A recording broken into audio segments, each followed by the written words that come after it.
Hey everybody, welcome back to the podcast and Happy New Year. No, I've not turned into the sofa. I just happen to be wearing black for a change. Welcome to this new and slightly more casual approach, which I'll be doing for the rest of 2025. I'll be doing an episode explaining that next week. I think it'll be released. Today's episode is my best of 2024 for Hyrox. Hyrox and training. So if you're an athlete, if you're interested in general, this is a really good resource. I've been through all of last year's episodes and found all the best bits. So although we're in a new year and I know I'm kind of like recycling stuff that we've already published before, I found the process useful of going over this stuff again. So I'm sure you will. And I've got a really busy January up, so give me a break. I will be posting lots of content soon and some new exciting updates about the podcast and what I'm going to be up to. So I hope you enjoy this and I'll see you soon. It's a tough sport, Hyrox, and it's an hour and a bit in duration, isn't it? There's a big carbohydrate demand in there with the intensity alongside fats, but your training often is ridiculously high intensity as well. So you need to be building up your carbs as we go. For general kind of gym goers, it's about 3 to 4 grams per kilogram in the whole day. But you could work on building that like 5 to 6 to 7 grams per kilogram as a Hyrox athlete. And that is quite a lot of carbohydrates per day. Like your 80 kilos, you'd be looking at 400 grams of carbs to best kind of help you train maximally as you went along. So I'd be like, some people are averse to tracking, and there is some people who shouldn't track, definitely, if you're at risk of an eating disorder or you just hate it. I wouldn't be tracking, but I'd be looking at your diet now and just seeing how many carbs you get in a day, what are the different types of carbs you get in, what protein, what fats, and seeing if we can just kind of tweak them a little bit to help you with your performance.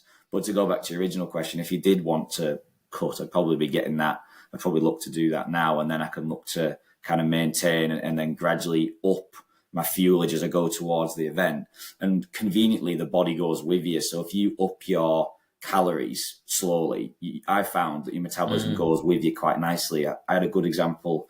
One of my clients, he started at 2,200 calories, and he wanted to go into, he was more just bodybuilding style training, but he just added 50 calories a week.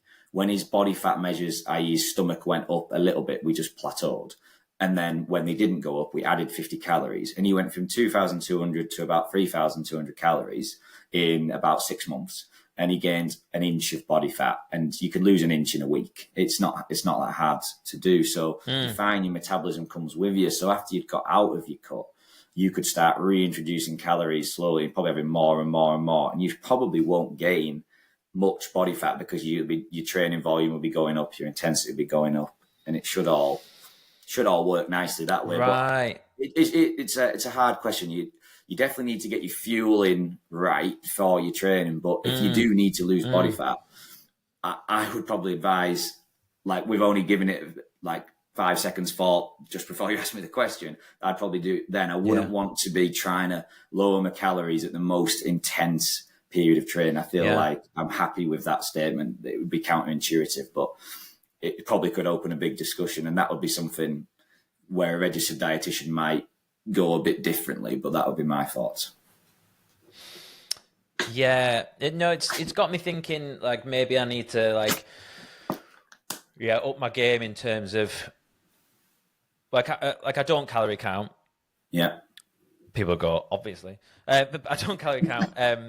Just because in general, I know how to manage my weight or whatever, but it's the intensities of it's getting that fueling right. Where, so like, let's say, I don't know, like 6 months ago or whatever, when I was training really intensely, I was like mega strict. I realized that I didn't respond well to gluten. So I basically went kind of like paleo, primal, sweet potatoes, fibrous veggies, lots of animal protein. And then some like legumes, like black beans, and I was having loads of them. Have you come across the 4 Hour Body? No, go on. It's a book by Do you know the guy that did the 4-hour work week, Tim Ferriss? Oh yeah. Yeah, so he did a book called The 4-Hour Body, and it's basically his whole thing is around he calls it the slow carb diet. So it's basically you can eat as much as you want. You have one cheat day. Not that I would always take advantage of them, to be fair. And it was basically you would have a lot of legumes and beans with sort of every meal. And I don't know exactly what's going on there. But do you know what? Like, actually, in terms of like body comp, I responded really well to it. Like, but I would say the only thing was like I was really lean, like not really lean, like not mega lean, but I didn't have much mass, despite So anyway, so then I did Hyrox Pro in March, and I was like, right, I need to feel more. So then I started eating more. I started reintroducing like sourdough bread and stuff. I'd heard that like CrossFitters are big on wheat as a good thing to fuel performance. And I did feel that I performed better, but I got fatter. So a long way of saying maybe I might start looking at some of the things you're recommending. And Yeah, it's interesting what you were saying about. No, go on. No, I'll let you finish. Sorry. It's interesting what you were saying about like ramping up those carbs and like slowly introducing them, because you can like, okay, like what's the effect? And I suppose what you're then doing is allowing your body to get better at utilizing them rather than just smashing in a shitload of sweet potato like 10 days out from the event. Yeah, is that right? Yeah, I think to answer like the first bit you talked about, like, the 4-hour one, I always say to clients, like, whichever diet you choose needs to be one you can stick to. So I won't mention his name. One of my Raiders boys said to me, I'm doing keto. And I was like, why are you doing keto? And he's like, because it's the best way of losing body fat. And I was like, providing you're in a calorie deficit, it doesn't matter. He's like, yeah, but I'm not having carbohydrates, blah, blah. I was like, but you're a rugby player. You need the carbohydrates. Keto isn't better than paleo Mediterranean diet. I was like, the only thing is you're in that calorie deficit, and that has been proven beyond belief now. So keto, if that works for you by restricting your carbohydrates and you're not a big carbohydrate fan, and then do it. But if you can't see yourself doing a diet in 6 months, it's not the one for you, and you're not helping yourself there. So like I just try and help my clients hit numbers to start with, like hit the macros, and then we work on hitting certain rules. Like we want 80% unprocessed, but we acknowledge that some may come from processed because we're people. It's convenient and it's easy, and the evidence isn't there to say if you eat processed you're going to die. So I allow them to have it because I'm a realist, and that's just how people work. If you say you can't have any of that and you can only have this, you set people up to fail. And you probably felt like you lost loads of body fat because that diet you were on, it's kind of good foods, isn't it? It's like, it's whole foods, very, very nutrient dense, not loads of calories. And that probably should be part of most people's diet. There isn't like magic real foods out there. There's foods that work for you and foods that won't. But I always just say, keep it simple and keep energy balance in mind. If you're trying to lose body fat, as long as you end up in that slight deficit, you will be there. I think from kind of a gut perspective, you want a variety of different bacteria, don't you? You want your fibers in there. You want a nice colourful plate of vegetables, that kind of thing for your gut. And that's why I always push the non-processed as best we can. But yeah, I think just keep it as simple as possible there. And then I do like when you said about that you don't track, it might be interesting for you to track just to see the numbers. The numbers say you should have 4 to 6 grams of carbohydrate per kilogram per day. Have a look and see what you're having. You might only be having 100 grams. And then you can gradually start introducing carbs and training the gut and see how that works for you. There is talk, like some people like the word like fat adapted, so they're a bit more fat based, but carbohydrates are that high intensity fuel. It's called respiratory exchange ratio, which is like your level of carbs and oxygen goes above 1. You are predominantly using carbs as a fuel source, and Hyrox is intense. And some of your workouts that Matty's giving you are probably short, fat. Actually, I saw one on your page the other day, like a 5-6 minute. It's short. It's not utilizing fat really. So it's utilizing carbs as a fuel source. I saw you say, I hate you or something like that. I get a lot of those comments. It's funny, isn't it, when you write them? Maybe overprogram that one. 4 minutes 50, you bastard. That's what I said. Yeah, that was it. I saw that. It made me chuckle because I get them ones all the time. I'm just like, yeah, my bad. Why is zone 2 so important? Zone 2 it's about building an aerobic base, so a basic level of aerobic fitness. It's kind of become a bit of a buzzword recently, but zone 2 should be enjoyable. It should be, and it can be done as you can run, you can bike, you can row, but it's about keeping your heart rate in that kind of that blue area, zone 2 on your. There's a few different zones. Some might have 7 heart rate zones, but typically, if you've got like a polar watch and a polar heart rate, it'd be 5 zones, 5 being in, up into your max heart rate zone. Yeah, and then zone 2. So just building a base level of fitness. Now, what it's actually doing, it's basically allowing your body to produce more mitochondria. And the mitochondria is basically the energy cell, the energy of the cell itself. So it's building more for you to be able to run further for longer, and just basically improving your aerobic fitness. So everyone, 2 sessions. If you really want to start improving your aerobic fitness, it's not just about starting to run until you're out of breath all the time. It should be able to run for 30, 40, maybe up to an hour, enjoyably, holding a conversation, roughly. So you should be able to speak a sentence or a paragraph without having to gasp for air. Yeah. But yeah, zone 2, I've really started to improve my own fitness by doing that within the last kind of couple of years, and it's enjoyable. It's my favorite now. Like, I hated it when we first started doing it, and I sort of played a little bit before you started coaching me, and now I just love it. I think because at first it was kind of like whip band, so I'd be like, I'm going so slow, and I'm like, I think I said to you, it was like granddad running. Yep. And it must be broke. Yeah.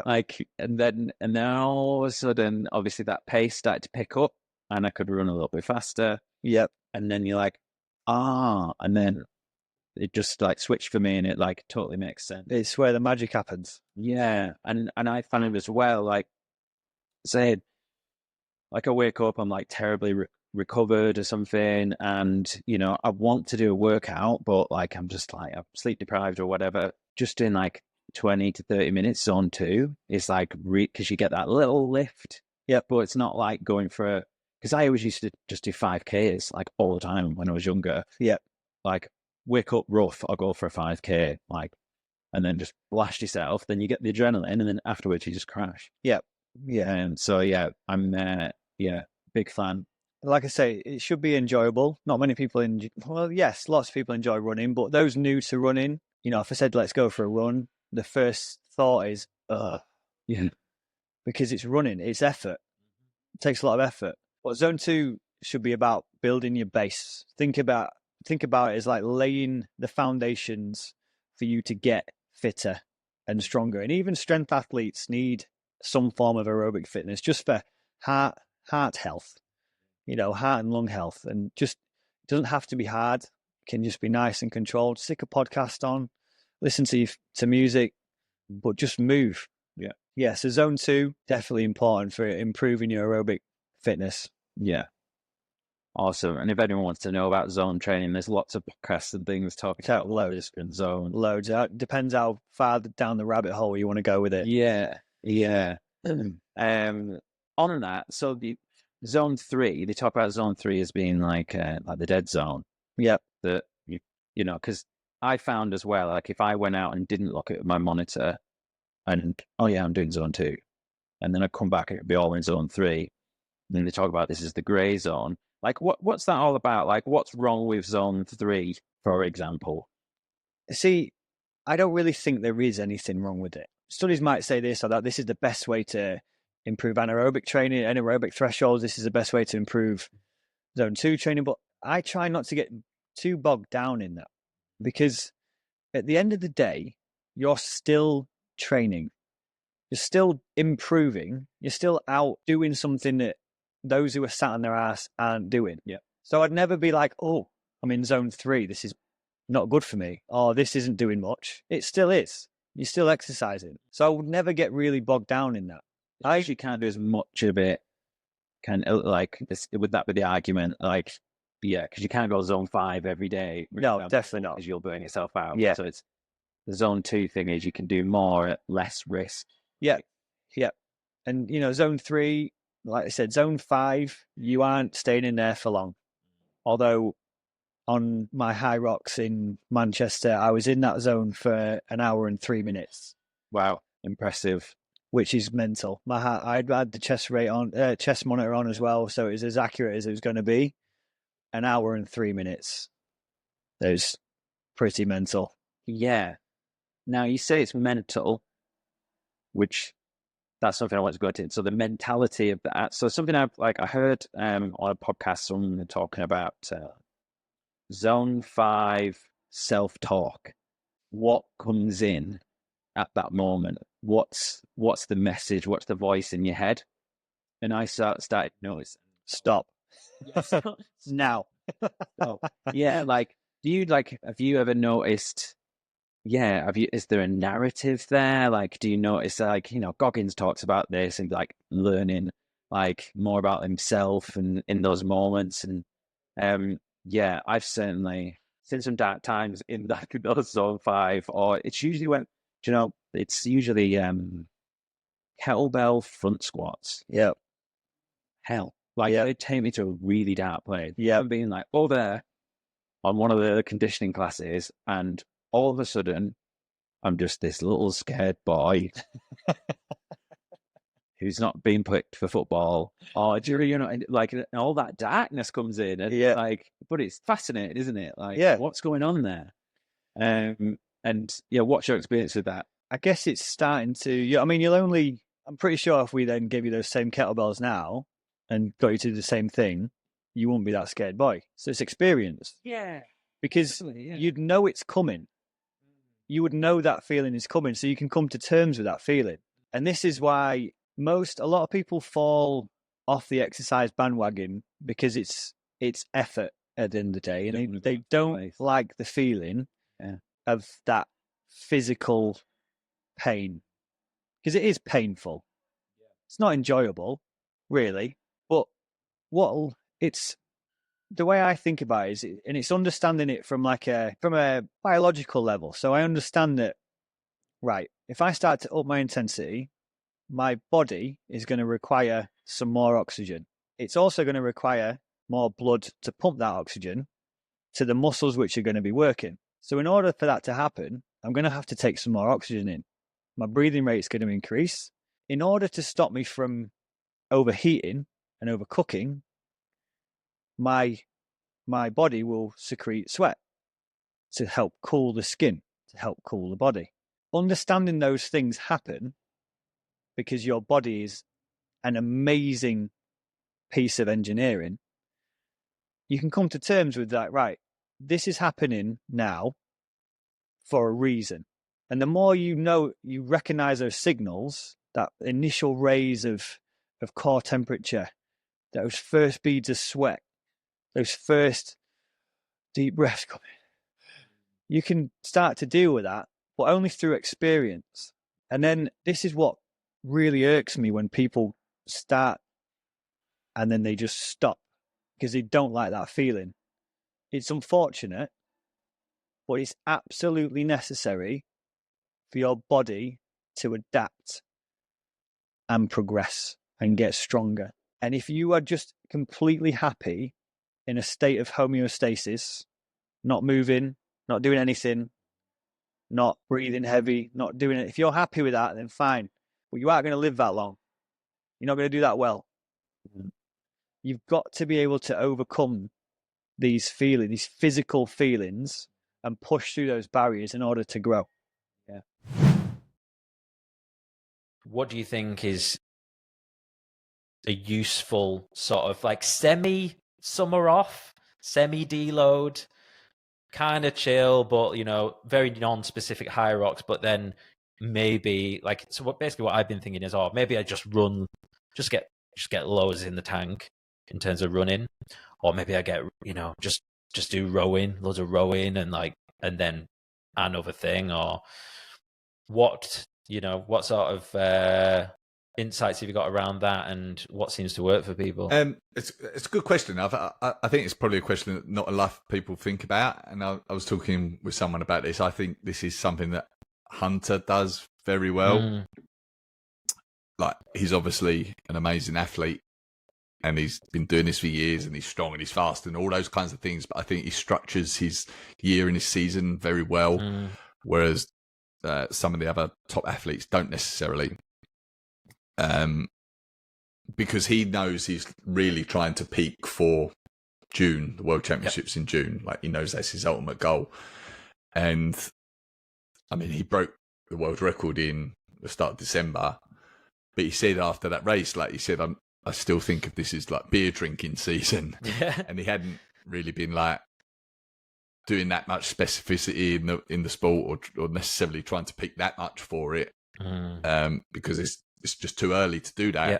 And when I spoke to him, it was like, I can't remember what he said, like 3-4 months that he gets a bit more specific about it. Yeah. Because I think you can just almost flatline. You're just trying to peak too often throughout a year, and it just don't work. So I think thinking about a goal, like we're in March now, and thinking about a goal for October, I think is a good way to think about it. Yeah. But again, like, not to do too much specificity now, because it's too long away. So yeah, it's like I can't help but just be like, I could work on my row, or I could work on my ski, or do I just have the 3 months off? Do I just just go to a few classes, just chill, and then do that 3 months out? Well, it depends what your goal is, and how fast you are. Like, if Hyrox is everything to you, then this I would say it's worth thinking about what you need to work on most. Yeah, obviously, like if it is, let's say it's your running, because it ain't going to be rowing or skiing. It's gonna, I mean, they're just the row and the ski are my worst though, which is like, but what's the reality? Like, you're going to make up 20 seconds on those. Yeah, I suppose. They're just such small parts of the race. Plus, when you improve your running, it ain't like nothing else is going to improve. Like, those will improve as a result. But let's say it is your running or just your aerobic system, then I mean, it would be about, I would say, like, taking out a lot of the intensity probably now. Just goes on too. And then, like, the intensity and the specificity ramps up as you get closer to the event. Yeah. But in these, like, earlier months, like, I mean, it might be thinking about another event that you wanted to do that requires less intensity, and that might be like half marathon or a marathon or triathlon type thing that still, like, motivates you to train, but doesn't necessarily look like Hyrox. Because I think it's worth, like, going back to that mental side and, like, being ready to really, like, go full send on it when it comes to it. If you're just doing lunges and wall balls and sleds and running and threshold work now, you'll just be, like, done with it, not only physically but, like, mentally by the time October comes around. So I think, like, taking a lot of that out, a lot of the pure strength work, and that doesn't mean like pushing sleds. It probably means like squats and deadlifts and whatever excites you, and then doing like aerobic work, but that might be longer zone 2 efforts, taking out some intensity but not all intensity, and then making it look more Hyroxy as you get closer to the event. I think that's, does that answer? I think that makes sense. It's like aerobic system, don't lose too much strength, or keep your strength, or gain a little bit of strength. I think as a loose goal, that probably would work, wouldn't it? I think you can think about it as like work on strength and work on your aerobic system, like separately, And like when you're doing your strength stuff, it doesn't need to look like Hyrox. And then as you get closer, that's when you start to combine them a little bit more and get into the compromise work a little bit more and all that sort of stuff. But you can think about them separately now, you know, aerobic and strength, and weight that towards what you needed most. If you were a very, very experienced runner and you just needed to get stronger, then you put more emphasis on the strength work over the next few months. Or it might be the other way around. I don't know. But for context, I'm an all right runner. So I'm like, what did I do at Glasgow? Like 4:10, 4:20, 5Ks, 1K, something like that. Which I was pretty happy with. I thought I was going really slow, like, but I guess like your legs just feel heavy on those big weights. And then I was like, oh wow, they were quite consistent. So, but yeah, I'm looking to like take like 5-6 minutes off my time to get to sub 70. But for me, it's lunges, it's wall balls basically. So it's strength is probably my biggest, where I can make up the most. The most different. So when you say keep them separate, when you say look at them separately, just so I'm clear on this, are you meaning like keep them in separate blocks, or you just mean literally just do them on different days? I mean more different days or separate sessions even. At the moment, like I don't like in these next couple of months, I don't think it's worth you necessarily like running 500 meters and then doing 50-meter lunges and then running 500 meters and like doing that. Like that type of session is the type of thing that you do closer to the event. Whereas right now, let's say it was your lunges that you like really wanted to work on. That might be like doing really heavy lunges on its own, not aerobically compromised or anything like that. I think makes most sense at this stage when you're this far out from the event to like really work on those. And even like I say heavy lunges, but it might be squats, it might be whatever. But doing it so it looks like a Hyrox now, I don't think would be worthwhile. No, I agree. No, that's useful. Thank you for that. And then also like you mentioned lunges and wall balls, which are the final two stations. So it's worth considering, is it really lunges and wall balls that you need to work on, or is it the fact that you're just so wrecked by the time that you get to them because you're not used to working out for that period of time? Like because you're 70 minutes into the race by then, is it really lunges and wall balls that you're struggling with, or is it working out for that period of time that you're struggling with? In which case, like building your aerobic system would be worth considering as well. That's not exactly obvious, is it? Where it could be the aerobic system that is just compromising me that much. So doing something, Do you think a marathon would be too much? Do you think half marathon would be better if I did that? It depends. I mean, it depends how much running you've done. Like you don't, obviously, if that step up to marathon sort of distance is just going to ruin your legs and risk injury and everything like that, then it could be too much. I mean, half marathon is quite nice in terms of the time domain is going to be very similar-ish to what you might do a Hyrox in, at least, whereas marathon's going like far beyond that. What do you think about zone 2 training? Are you like a zone 2 advocate? Are you just a bit like, meh, people obsess about it a bit? What are your thoughts? I mean, it's got its place, obviously, but I think it's got its place more so at certain points in the season. So like we're just talking about in those next couple of months, for example, I think it's got a greater place than it does if you're 2 months out from a race. And I think if you're like very close to a race and you're trying to do a large majority of your work zone 2, I think my gut feel is like that's a mistake now. I think because it has increased in popularity so much and people are talking about it so much, I think it would be an easy mistake to make, to like feel like you need to do a huge amount of zone 2 at all times.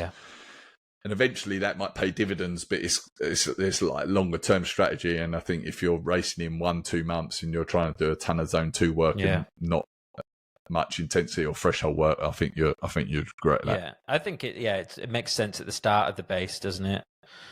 I mean, one of the things I was thinking, and you might, whether this is a bit too simplistic, but I was just thinking, see how far I can increase my distance staying in that zone 2 or zone 1.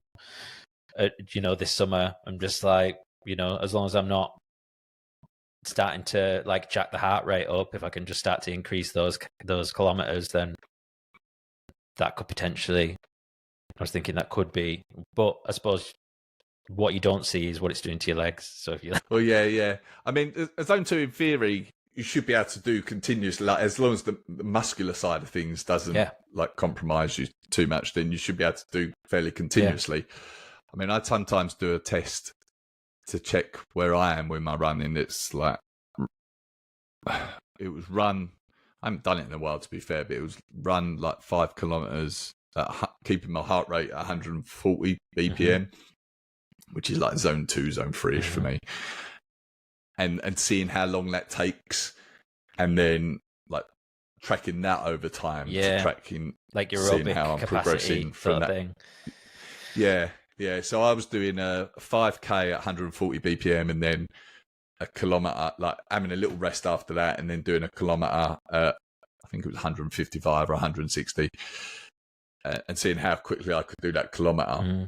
And I found that was a very good way of just seeing how well I was progressing with my running, and it translated quite well actually, especially the speed of the kilometer to how well I progressed in Hyrox actually, like, because that's like, thresholdy sort of pace, and it's quite good way for me to pace my Hyrox as well. Like if let's say I can run the kilometer 155 in 4:20, that's probably quite good pacing for me in a Hyrox. So I've got this little thing that I've done with other trainers. Okay. And I called it Desert Island Slip Discs. I don't suppose you've ever heard of something called Desert Island Discs. Never. No, what's that? So Desert Island Discs is a thing on, it's been going for years on Radio 4. And they interview people, and they go through 10, they've got imagine they're on a desert island, and they've got to save 10 discs from the waves. So it's through like a music lens, like which tracks would you save? However, mine's slightly different. So it's if you're on a desert island, which 5 exercises would you keep in order to give you the most functional strength and guarding against something like a back injury? A back injury? Well, it's only because I call it slip discs, but yeah, it's literally just functional strength. Like any 5 exercises, yeah? Don't have to. 5 exercises for core strength, just to, like, if you're going to live the longest on that desert island, there's no chicks there, so you're not doing bicep curls with a fucking palm tree log. Yeah. Right, okay. So, I mean, I can use weights though, if say there's weights there, yeah? Or just body weight? Yeah, no, I'll give you weights. I tell you what, I'll give you a couple of kettlebells. Perfect. Right, so, or you could find like a big log that looks like a kettlebell. Yeah. So, these aren't in order. Definitely loaded carries, 100%. Loaded what, sorry? Loaded carries, farms carries, Zercher carries, front rack carries with the kettlebells. Yeah. 100%. So good for your core. The entire, like, the time under tension really does help build like a lot of back strength in your back, your grip strength, everything. I program carries all the time, and I probably do them at the end of every workout if I've got the time and space to do them. So yeah, number 1, loaded carries. Number 2 would be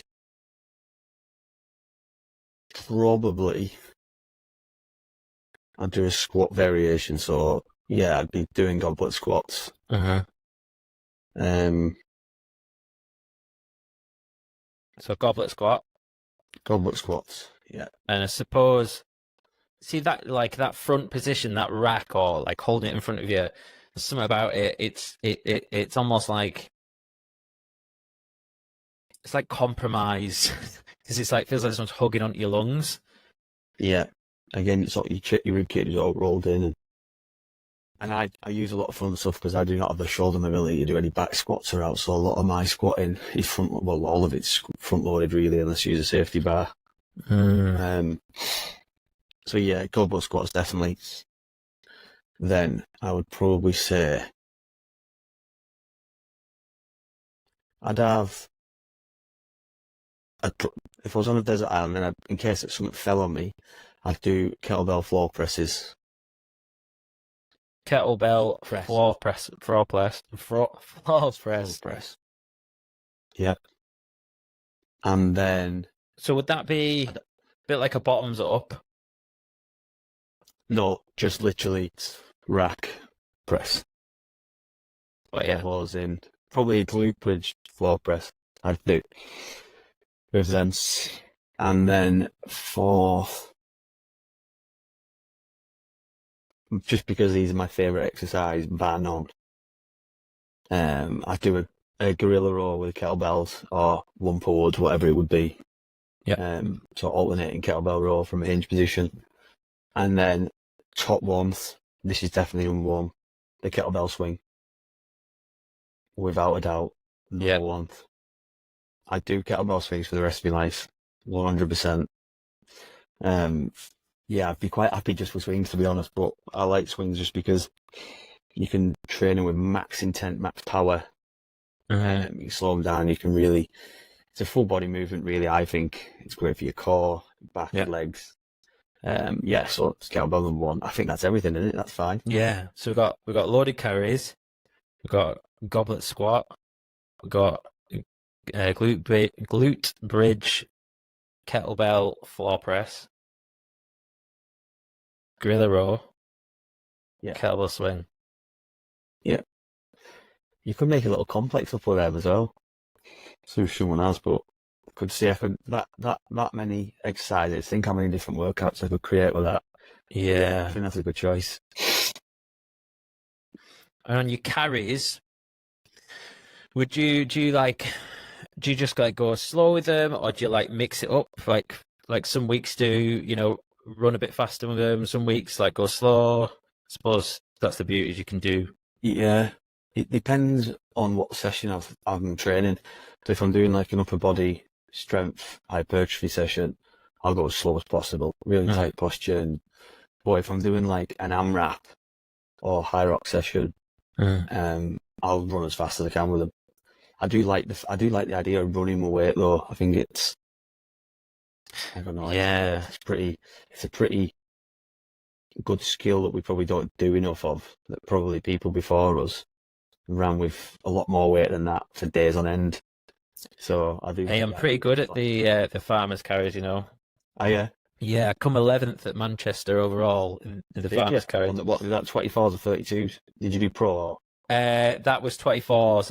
I did pro at Glasgow, but yeah, I'd been training pro, which helped. Okay.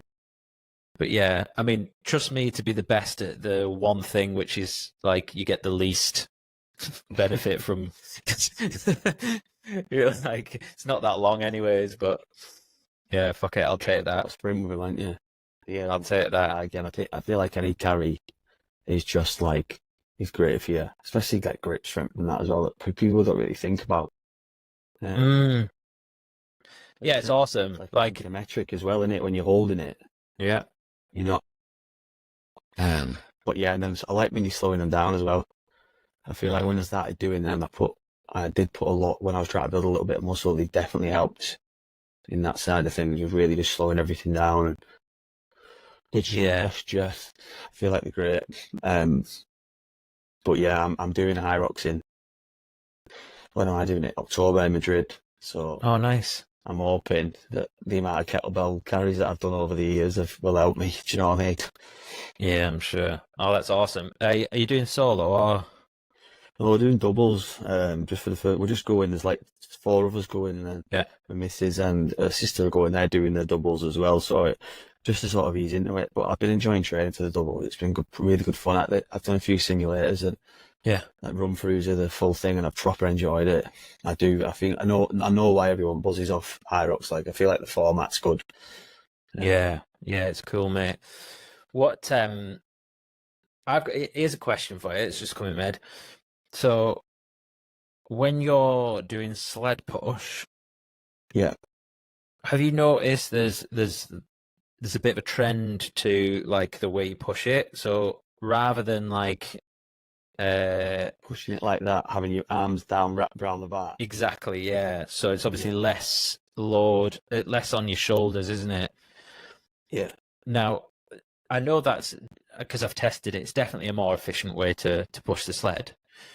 But from a functional fitness perspective, do you think you're losing something by pushing it that way rather than in a more traditional sort of holding onto it at the top and using your shoulders as well? In terms of like an everyday sense, yes, because if something, I'm just thinking, if something falls on top of me, and I've got to move something, I'm going to use my hands out. Yeah. Not everything you can grip and use your forearm as like a lever. Yeah. So 100%, I feel like as a functional side, definitely it's more beneficial to really drive with your arms because that's how you would push anything normally, isn't it? Yeah, it's just a bit of a hack, isn't it? So I was thinking, because I'm like off season at the moment, I might start switching it up with different sled pushes, just sort of changing the way I'm holding it. It can't harm, can it? Yeah. No, yeah, just to, getting those little tweaks and yeah, making sure, because I've been so specific on Hyrox for such a long time, I'm trying to like round myself out again. Yeah, it's good because you're doing it. What you're doing it, you try to move that sled as quickly as possible. You're not trying in that. You're doing it just to move it as quickly as possible for that race. Whereas when you strip it, what Hyrox is back, and you strip all the exercises down to what they actually made for when being bundled in the race, then you start thinking what that exercise is designed to target and improve. Yeah. So I definitely think that is more of a functional grip in terms of what you would be able to use it for. Like if I'm pushing a car, I'm not going to push a car like that, am I? I'm going to push it like that. So yeah, I totally get your point on that. I'm with you on that one. Do you know, just after I'd started training Hyrox, I think I was, fair bit into my plans. I was getting pretty good at the sled push and stuff, and I had a situation where a car broke down and I had to push it, and it was like, fucking yes, my time has arrived. I was like, it was mad. It was like, oh yeah, it's the sled push. And yeah, it was buzzing. Yeah. So yeah, that would lapse quite nicely onto real life. Yeah, definitely. It is good because I feel like that's where functional fitness, if that's the term everyone wants to use at the minute, and what's functional and what's not, is I know sometimes like machines do get a bit of a bashing that they're not functional because they could be functional in other ways, whether you try and build, do you know what I mean? You try to build more muscle, so you're a lot more resistant to injury and all this sort of stuff. But training all the time, sat down in a chair, do you understand what I mean? With pad to push off. Yeah. There's a lot more times in life that you're going to be on your feet. You need to be strong. Do you know what I mean? Yeah, like 100%. That's why more people go on it, because you can see it. It relates more to like everyday life outside the gym. Yeah, absolutely. Yeah, and yeah, I mean, like you say, machines get a bit of a bashing, don't they? But it just seems to make sense to be doing free weights.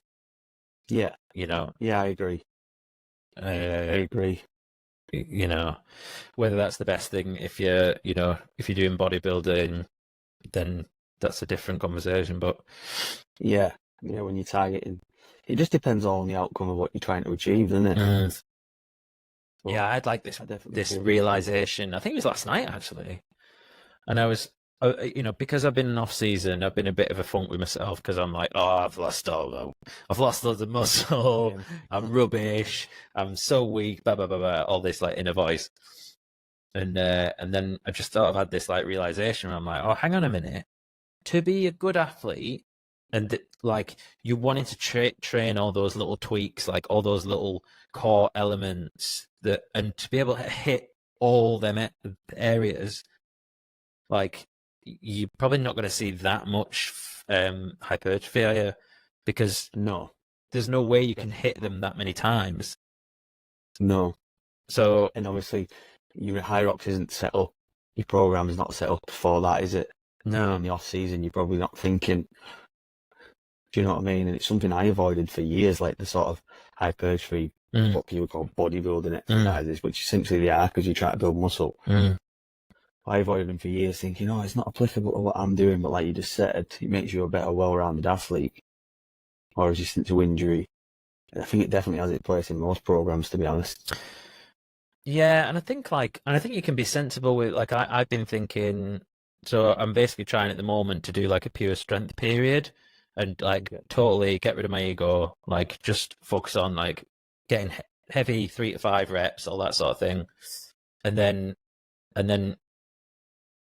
I can have a little hypertrophy phase, maybe an 8-week one or something, but like just mixing it up and also not forgetting to do all like the core stuff and the functional. Yeah.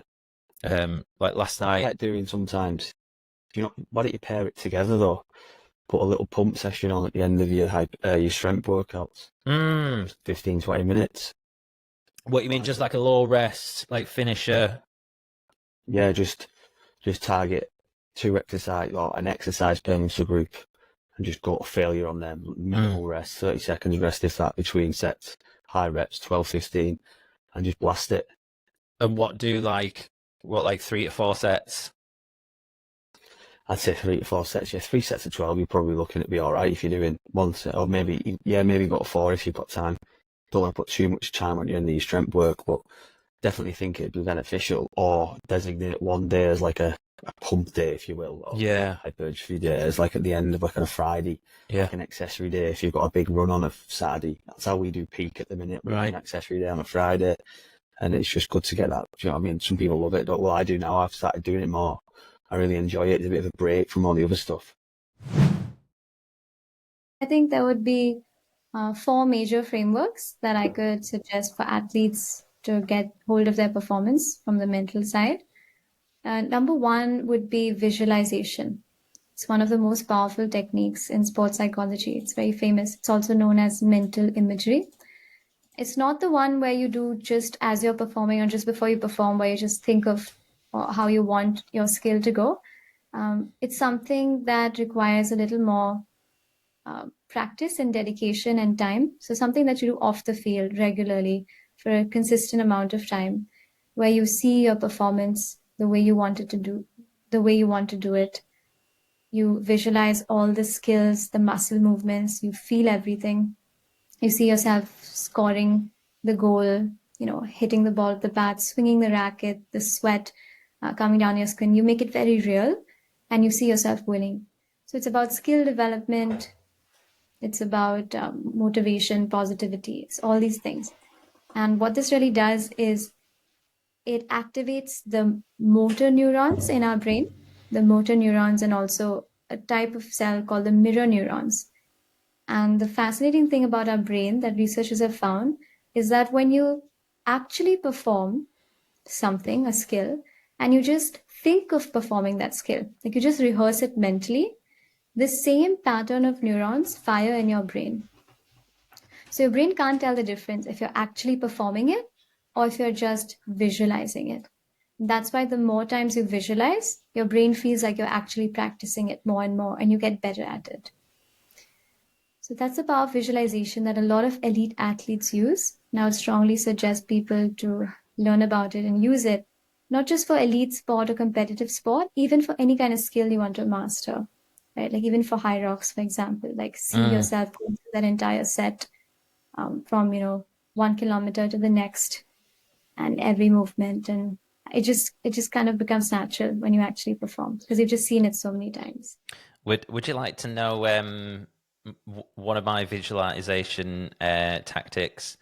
So I started doing it, and this is quite good actually. If someone's if they don't have a meditation practice, maybe. Do you guys sauna? Do you do sauna out in India? Yeah. So I started doing it in the sauna because it's kind of like time for like meditation, and sometimes you sat there. Obviously, there's not much to do. And I found the sauna was really good because, of course, it's painful as well. So at the end of Hyrox, you have to do 100 wall balls, and it's like it's a real mental game.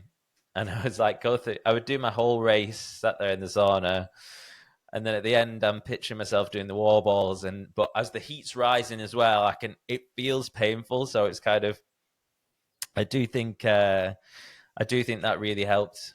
I know you said two things, by the way, so you've got two more Yeah. to go, but I couldn't help just interject. What's going on with those mirror neurons as well? Like, just tell me a little bit more. What is a mirror neuron? So a mirror neuron is basically any kind of neuron that fires in response to an activity that you see or visualize that is outside you. So if we go a little bit into the history, the way they were discovered is like these bunch of scientists were kind of working with macaw monkeys, and they actually just went out to get some lunch. And they were just testing the different motor neurons. So they knew that if a neuron is connected to the motor system, it should activate when the motor system is active. So if the monkey moves their hand and reaches for something, that neuron's going to fire, right? So they were just taking a break during their experiments. They went out quickly, got some lunch, and sat back down, and they started eating. But they did it in front of the monkey. So when they did that, they saw that as the monkey was observing them, the same motor neurons started firing, even without the monkey moving their muscles at all. And it happened every time the researchers picked up the food or made a motion of eating it. And that kind of was like a great insight for them. And they did a lot of experiments with that. And they saw that anytime you see an action or you recognize a certain action, the same neurons that you would use to perform that action fire. And that's how the concept of visualization came in. So it's also connected to empathy. When the better you're able to empathize, right, you can see that perspective, you're able to fire that same reaction or system inside you, and you can empathize better. So when you visualize, you see it. You're activating those motor neurons without actually moving your body. And it's just called a mirror neuron because it's mirroring a certain behavior. So it's not a different type of cell. It's just the same cell that already exists.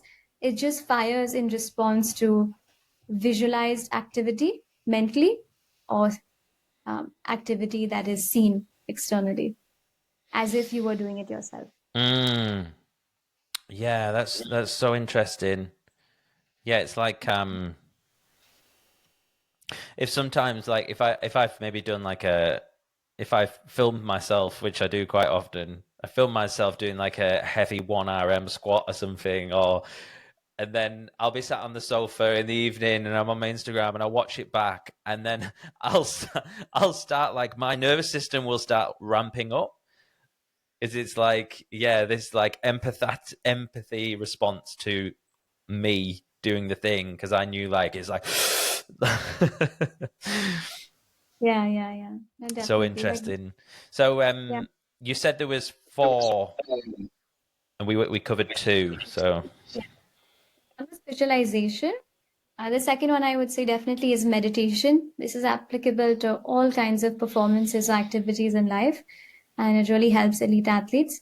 The more you're able to steady your mind through meditation and take control of your thoughts, the better you're able to stay focused in your performance, keep away distractions, and it also helps you stop overthinking about the result and what's going to happen at the end. Am I going to make the shot? Am I not? Am I going to win or not? So it helps you stay present and just focus on that ball or that moment. So meditation helps for sure. That's the And second would one. that be like focused attention, vipassana, traditional mindfulness, meditation? Yes. Like, because, yeah, focusing on your breath is the same as focusing on the skill, right? Rather than the outside. Correct. So when you practice focusing on your breath, you develop that internal ability to sustain your attention at will. And so when you're out there with the ball, you're exercising your ability to sustain your attention on a particular target, which is the ball. What would you say to like someone, because this is a common one I get, well, no, the sport is my meditation, or running is my meditation. I don't need to do meditation because I already do that. What would you say to that? I would say it's really great if you feel that way. And what they're trying to say is that's something that makes them feel good. It makes them feel calm, grounded, happy, and that's great. If you have something that makes you feel that way, it's really good. But the point of meditation as an exercise of its own is an exercise of concentration and sustained attention. And while you're playing that sport, and that gives you a lot of benefits of meditation, such as pleasure, being in the moment, enjoying your activity, it doesn't necessarily help you practice concentration, because in that environment, if you introduce triggers, pressure, stress, someone saying, okay, you're going to play this, but there's a lot of these distracting thoughts coming in, or the opponent is changing their strategy. And you're like, wait, I love my sport, but I don't know how to handle all these triggers and these distractions and this external pressure that is suddenly built. So for that, you need meditation, sustained attention, to keep away your distracting thoughts and other things, to help you in your practice of your sport, to enjoy it better, to perform better, and to help you in your meditation, if that's your meditation. Yeah. So you can call it anything, but practice of sustained attention and concentration will help you excel in any performance you want. Yeah. Do you know, it reminds me a few years ago, I became like more aware of I would say like my hormone balance, like paying attention to like how I'm feeling, like do I feel like I've got testosterone? I started noticing stuff like this, and I went down this journey of kind of like trying to optimize for that kind of stuff. And prior to this, I was very kind of yoga, meditation, gratitude. I was very calm, and all the rest of it. But like, what I was lacking was like that fire. And then so I went through like a period of trying to like, how can I ignite the fire, but like not go into this like stress mode. And for quite a while, actually, I started to worry that meditation was reducing my edge, or if I meditate, I must be dumbing down my testosterone levels. I don't believe that now, by the way. But what would you say to that kind of fear? Like, well, if I meditate, I don't want to lose my edge. Okay, I haven't heard that a lot, but there are cases where people become too calm for their own good, and I think that ties more into a concept of the optimal level of arousal. Before every performance, there's an optimal state that you should be in, a physiological state, which is called your state of arousal. And if it's too high, you're going to be overcharged, over-energized, too anxious, just, all over the place. If it's too low, you could be quite dull. Your mind can go blank. You're not really present in the moment. You're like, wait, what? The game started. And you can kind of freeze. And you need an optimal level of arousal, of psychological and physiological activation to be present. So what could happen in that case? A certain kind of meditative practice, which helps you become calm, but doesn't necessarily help you become conscious and aware, can lead you to that low level of arousal state, where your physiological activation has gone down, but psychologically you're not still very alert or ready to take action when required. So it depends on the type of meditative practice you're doing and how it's shifting your physiological state. I can Yeah, talk a little bit about. Sorry, go ahead. No, it's okay. No, it totally makes sense. It's all.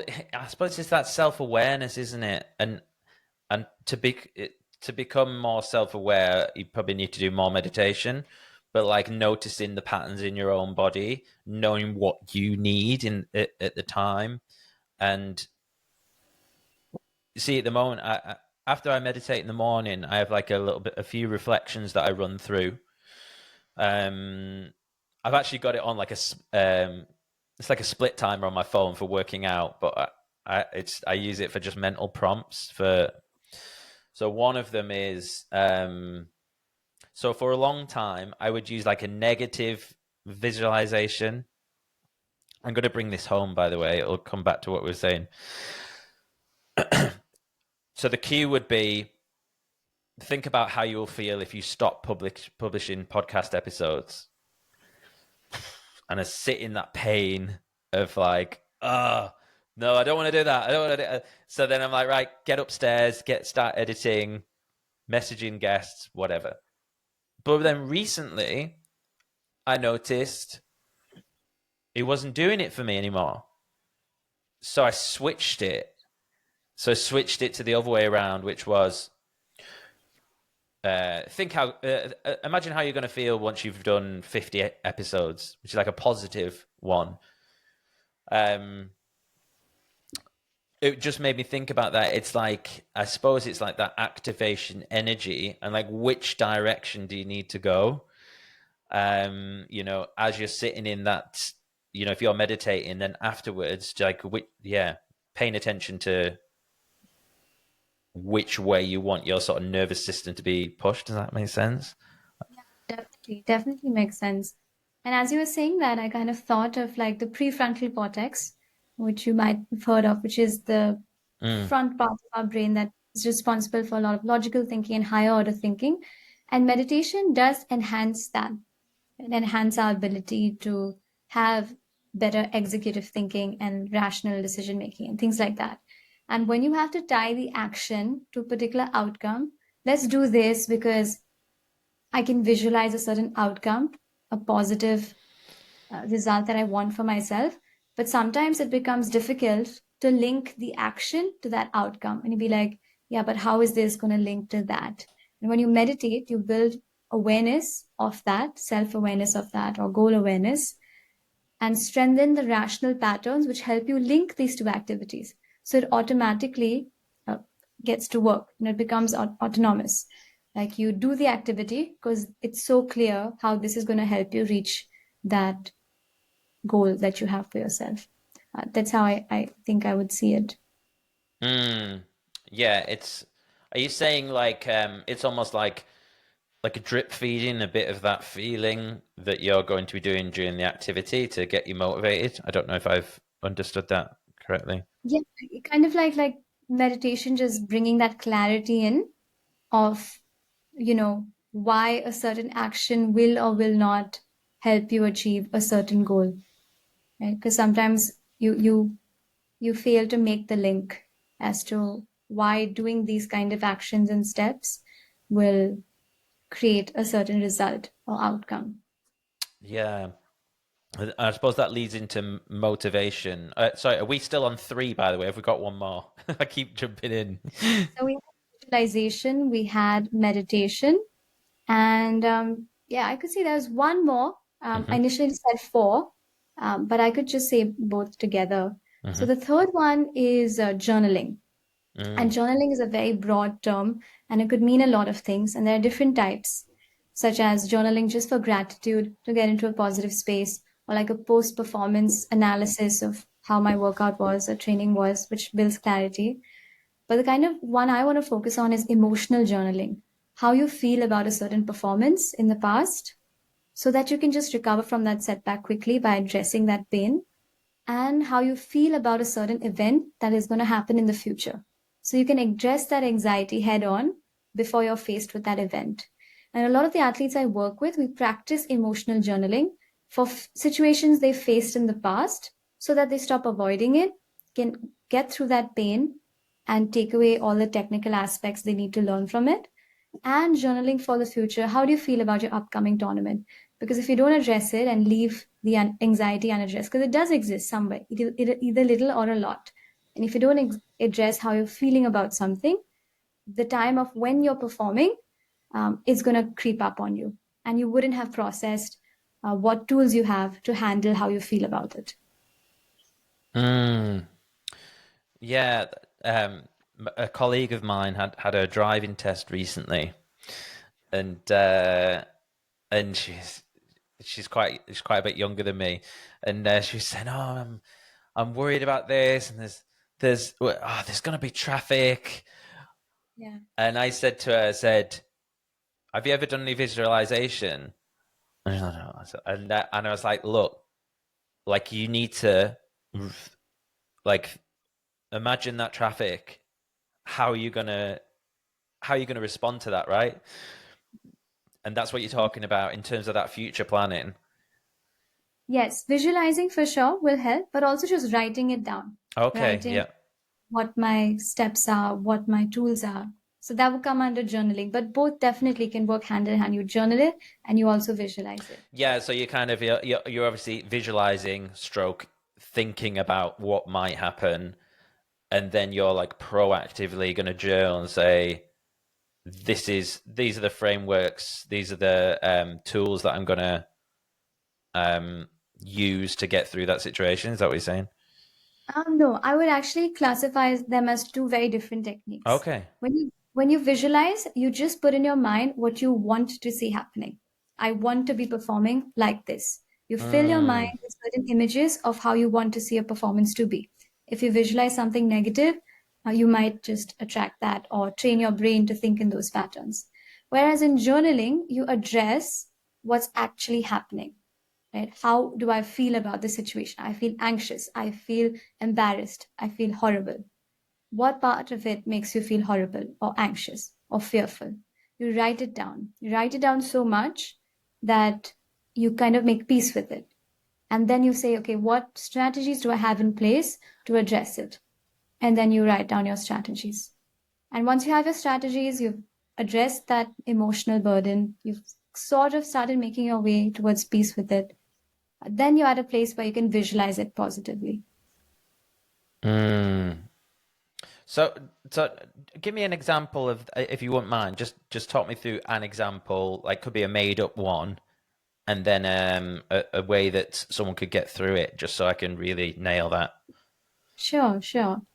So let's say an athlete has a swimming competition coming up, and they've had like 3 competitions in the past year where they've performed really poorly, and they're super anxious about this upcoming performance.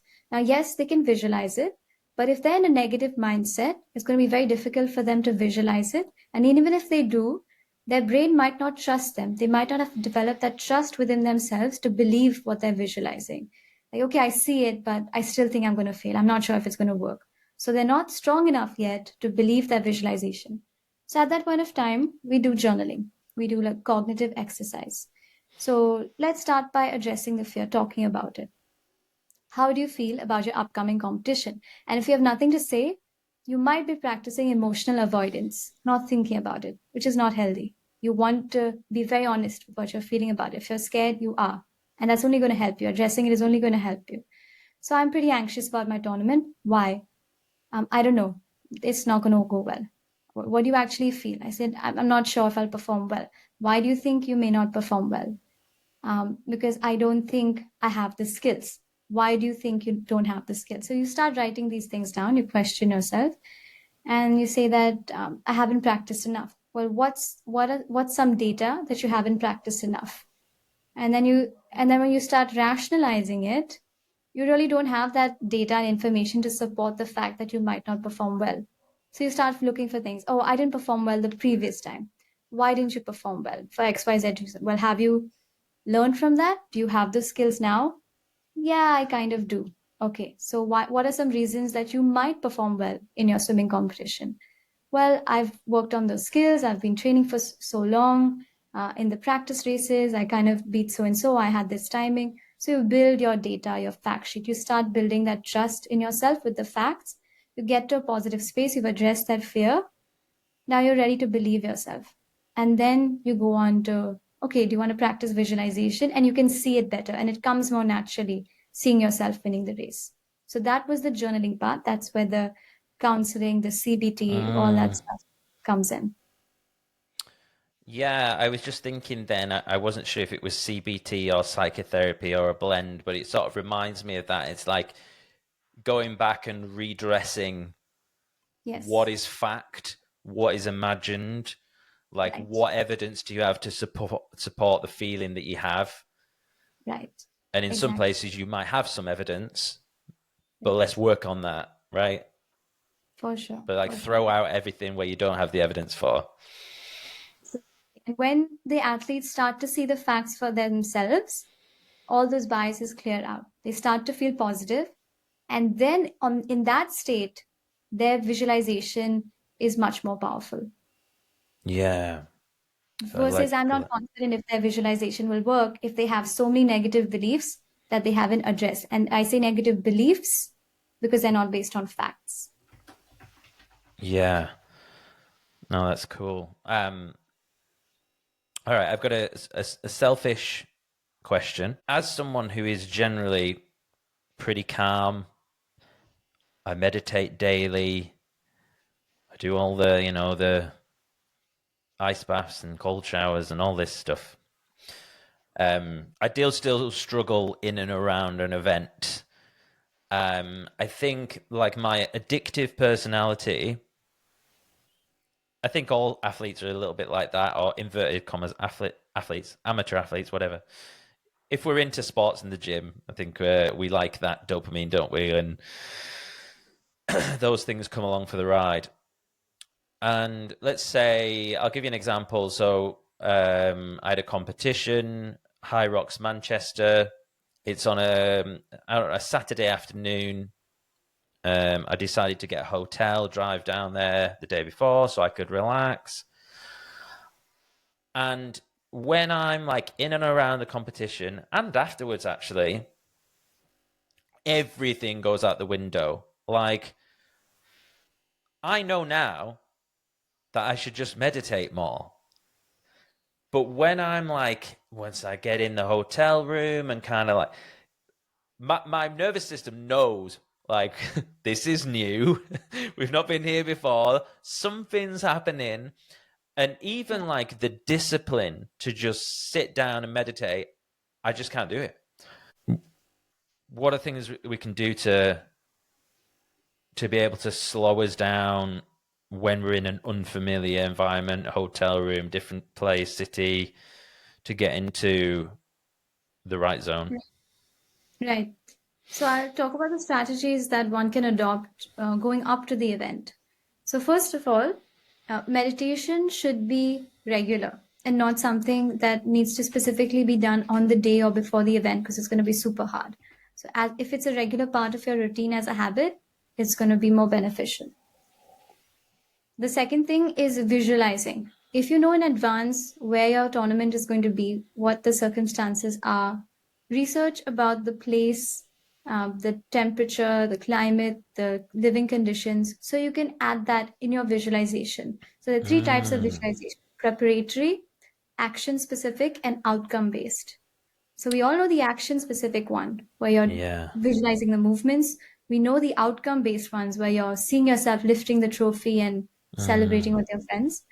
But there's another one which is called preparatory based, where you visualize yourself going to the tournament, leaving your hotel, staying in your hotel, going to the arena, packing your bag, carrying your water bottle, listening to the pep talk from your coach, just getting ready. Anything from the preparation phase, from the previous night to the morning of, to just like taking a shower, or whatever your routine is, and then stepping in and hearing the crowd. So this can help deal with that performance anxiety if you visualize it in advance. The third thing would be is address your anxieties beforehand through CBT, through journaling. Learn these techniques. It's easier said than done.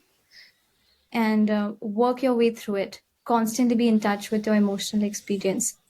And the fourth, I would say, is have a strong pre-performance routine. That's the fourth technique that I wanted to address earlier as well, which is a mental warm-up. We all have a physical warm-up that we do before our performance, a few stretches, a few runs, but not everybody has a mental warm-up, something to help them get into the right mental zone.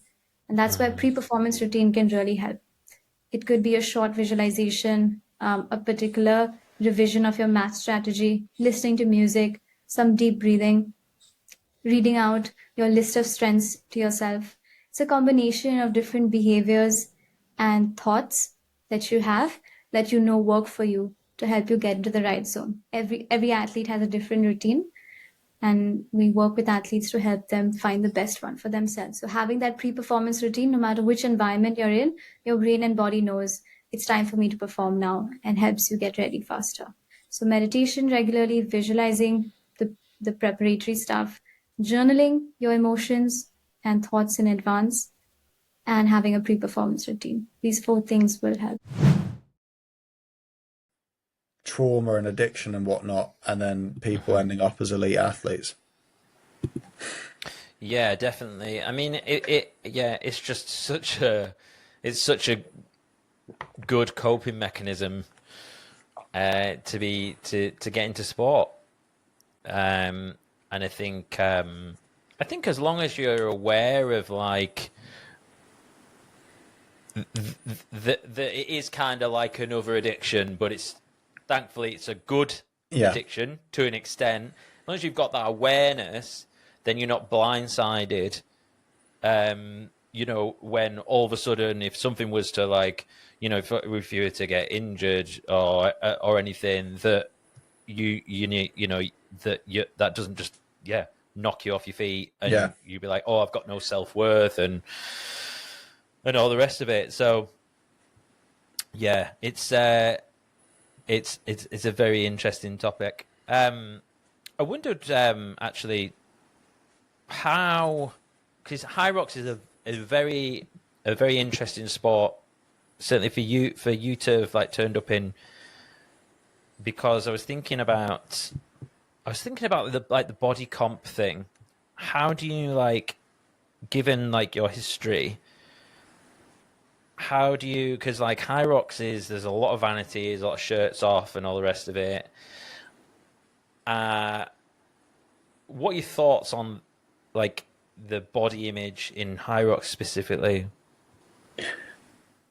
As in for performance, or just the general sort of?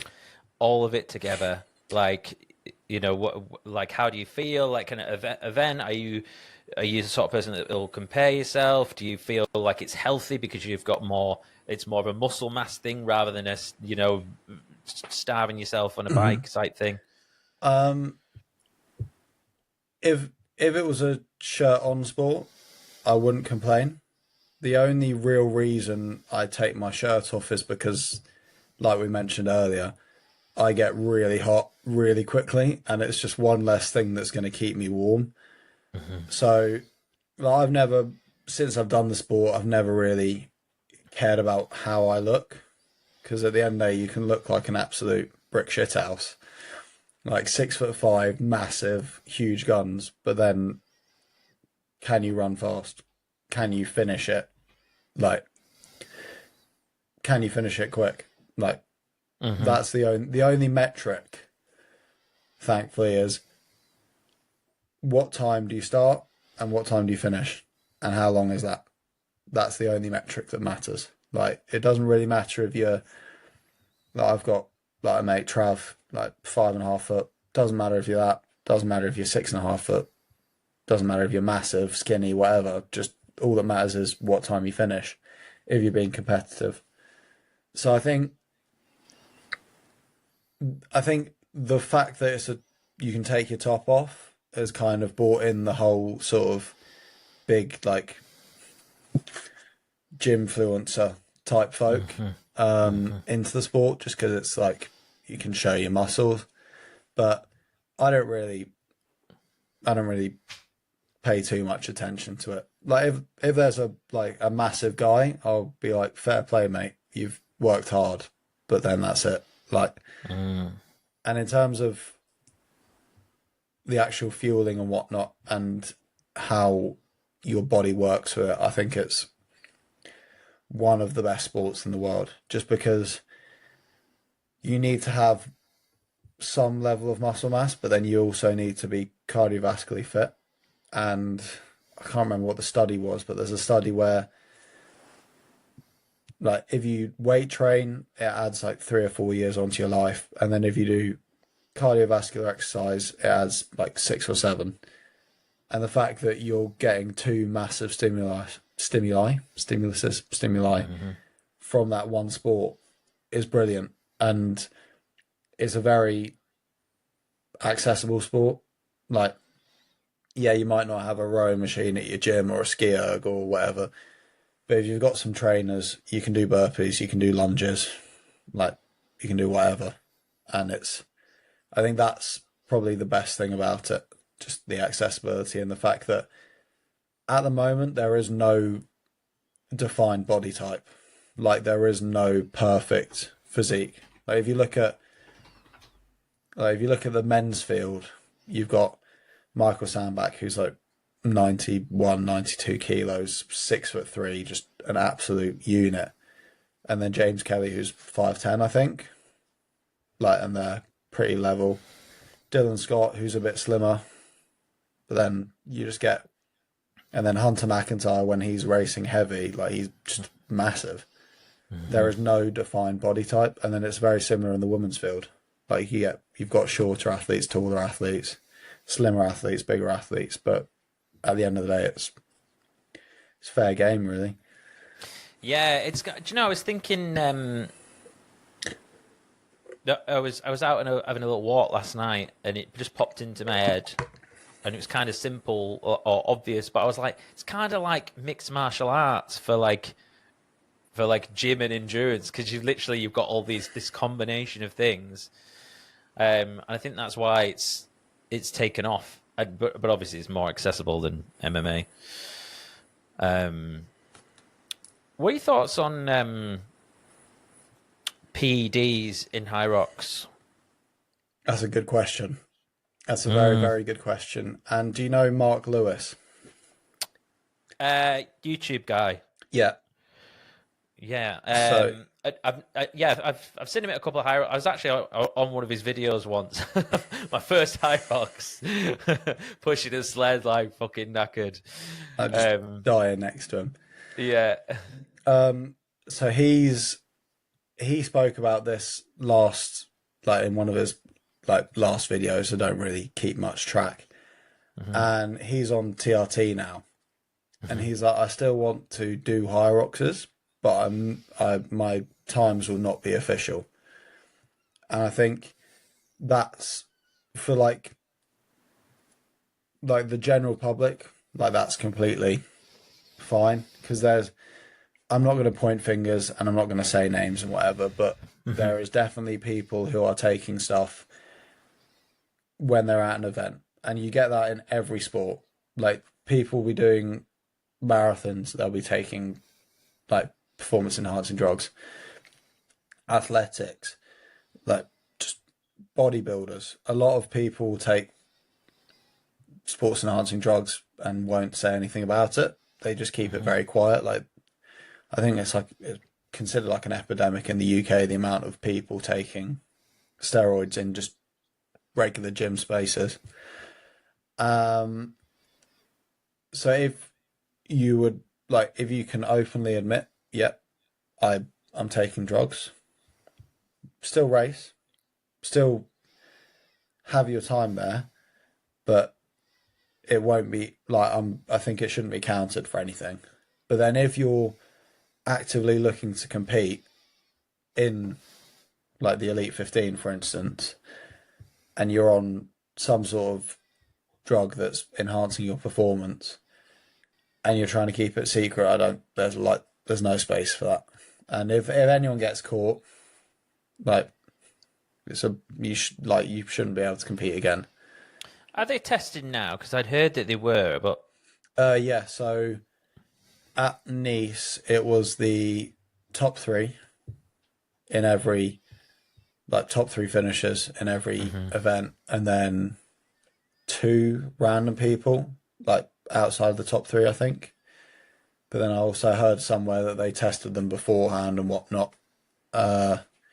So that's what I know from it. And I think as the sport becomes more professionalized and as more money gets involved, the testing is going to become a bit more prevalent. And I don't think it'll ever get to the point where like the everyday athlete is getting tested.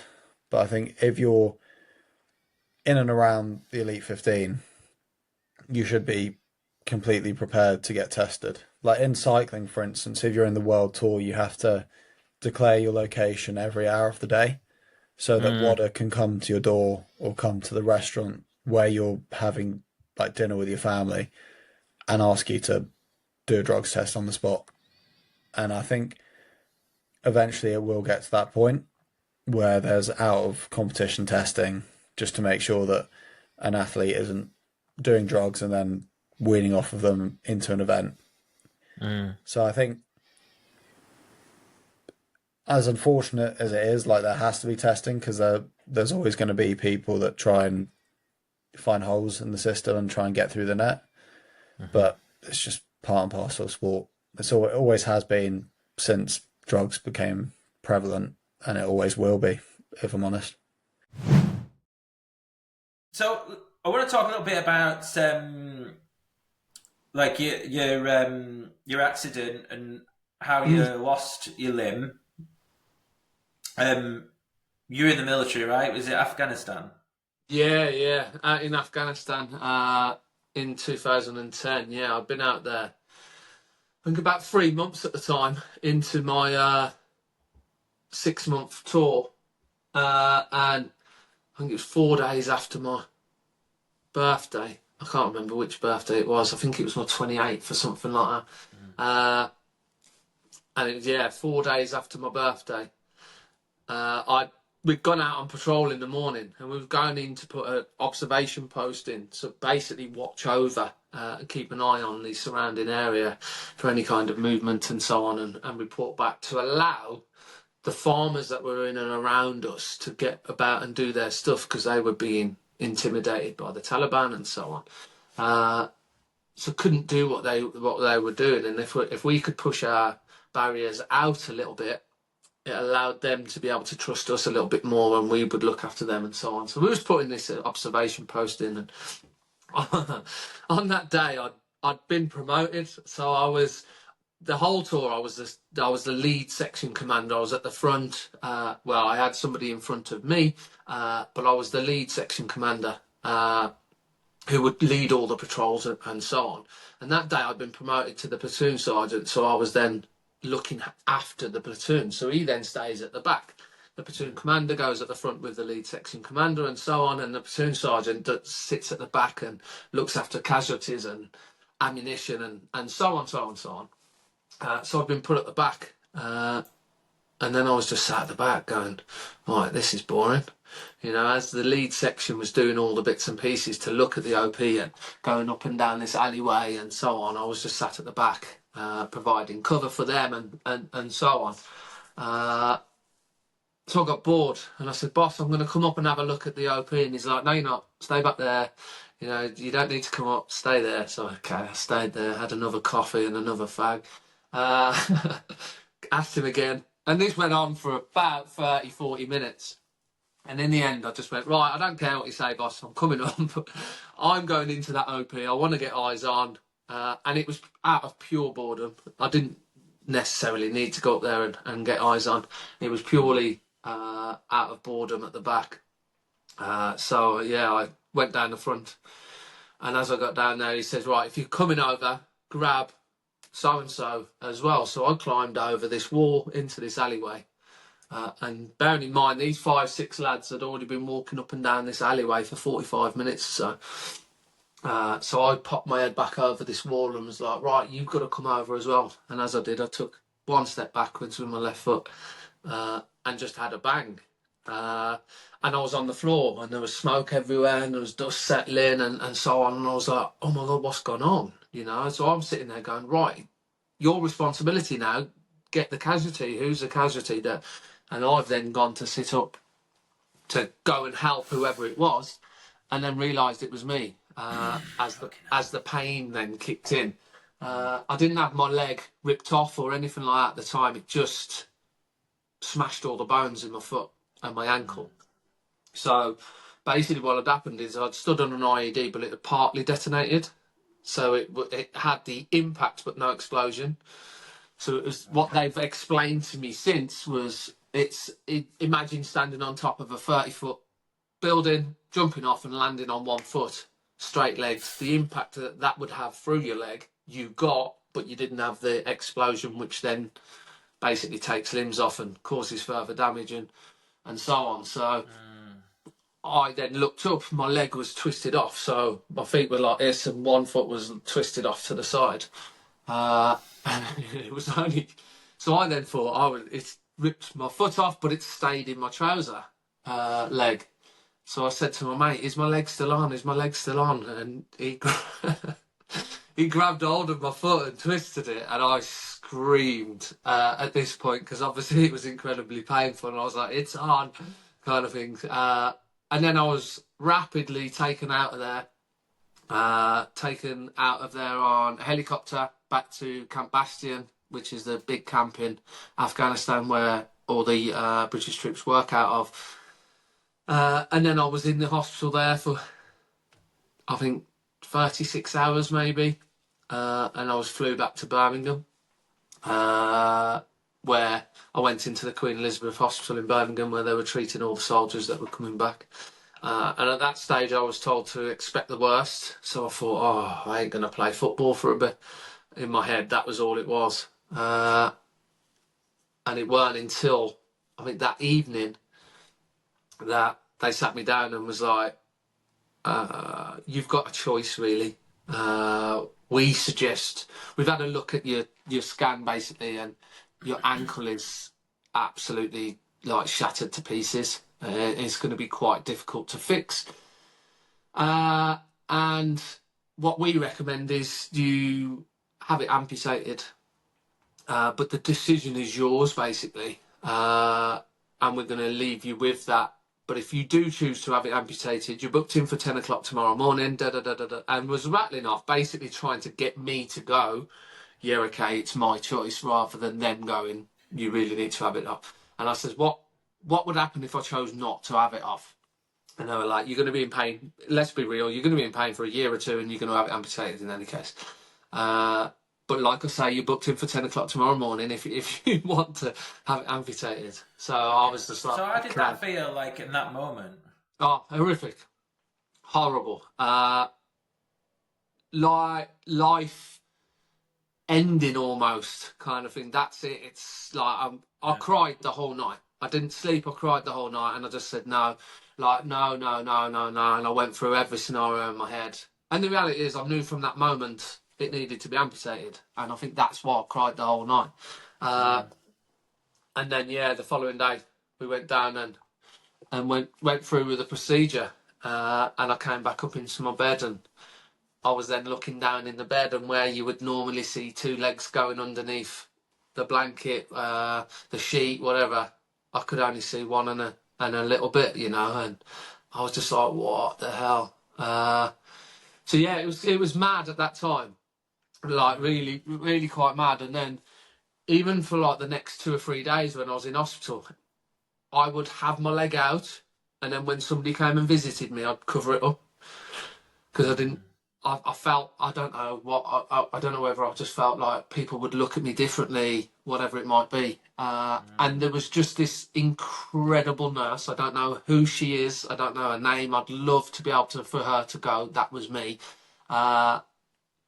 But she basically come and sat with me for about 45 minutes, shut the curtains and just had this discussion, and just went, I've noticed every time somebody comes in and visits you, you cover it up. And I was like, do I?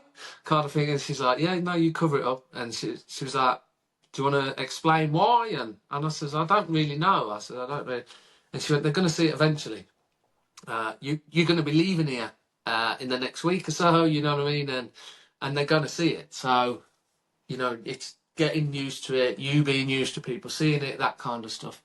And yeah, from that moment on, then the next person that walked in, I pulled the sheet off of the leg, and I was just then like going, right, it's now time for people to obviously see it, and it become a bit more real then.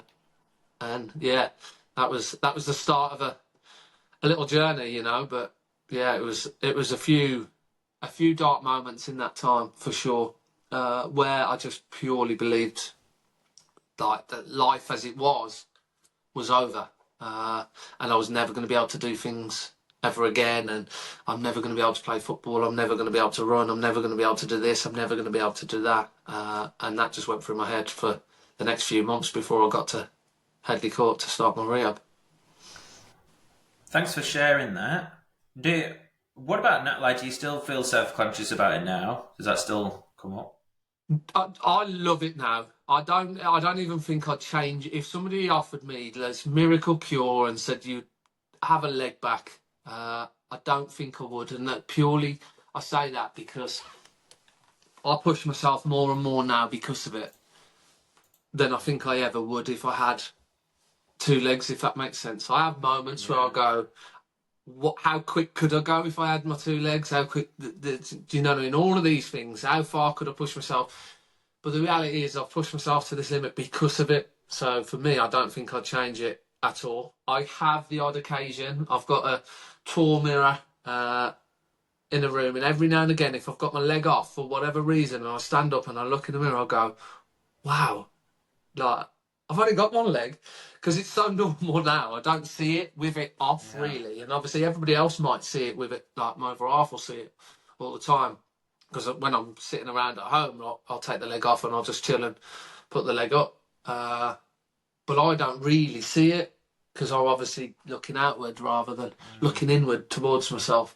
But every now and again I catch it in the mirror and I see it, and I'm like, wow, like, and it kind of stops me in my tracks a little bit. But yeah, no, I wouldn't change it for the world now. Honestly, I look. It is part of me. It's who I am, and I think, like I say, it's pushed me to be, in my opinion, better than I'd have ever been without it. So, yeah, that's really beautiful, man. Like, do you know? I was listening to something this morning actually that was talking about a similar thing. How even if we could imagine like a better outcome happening to us, we still would rather it be the way it is. And I was thinking, like, it reminds me a bit of see, I don't drink anymore. Like, I was a bit too wild, me. And, you know, sometimes I think to myself, oh, why can't I just be normal? Why can't I just be like everyone else?